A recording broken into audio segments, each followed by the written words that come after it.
घुसपैठ को या किसी भी हरकत को तुरंत पकड़ा जा सके, पकड़ करके जो हमारी टीम है उनको उसके बारे में बताया जा सके और तुरंत उसके खिलाफ कार्रवाई करके किसी भी होने वाली घुसपैठ है उसको रोका जा सके। ये इसका पहले भी जो सिस्टम लगे हुए हैं उनसे ये कैसे अलग है? उनसे ये अलग इस तरह से है कि अभी तक सिस्टम्स थे, लगे हुए भी थे, लेकिन उनको एक बड़े स्तर पर जोड़ा नहीं गया था।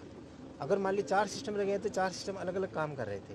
अब उन सिस्टम्स को जोड़ करके एक कंप्यूटर नेटवर्क और कंप्यूटर कमांड कंट्रोल सेंटर से जोड़ करके जितने भी तरह तरह के सिस्टम होंगे उन सब का जो उन सब से जो आउटपुट आ रहा है उसको एक जगह ला करके उसको प्रोसेस किया जाएगा और सबका आउटपुट जब जोड़ देंगे तो कोई भी हरकत सेंसर की नज़र से बचने का चांस नहीं होगा। तो इससे बीएसएफ क्या वहाँ फिजिकली पहले प्रेजेंट होना पड़ता था, तो बीएसएफ को थोड़ा इसमें आराम? हाँ, ये इसमें फ़ायदा होगा कि ये ज़रूरी नहीं कि वहाँ पर फिजिकली कोई आदमी रहे, बल्कि अगर वहाँ सिस्टम्स भी लगे हुए होंगे तो वो रख करके इलाके के ऊपर निगरानी रख सकेंगे और उनका जो इनपुट मिलेगा वो उसके ऊपर कार्रवाई की जा सके। तो किस तरह का कहाँ लगाया गया है और कितना अभी जो पायलट है?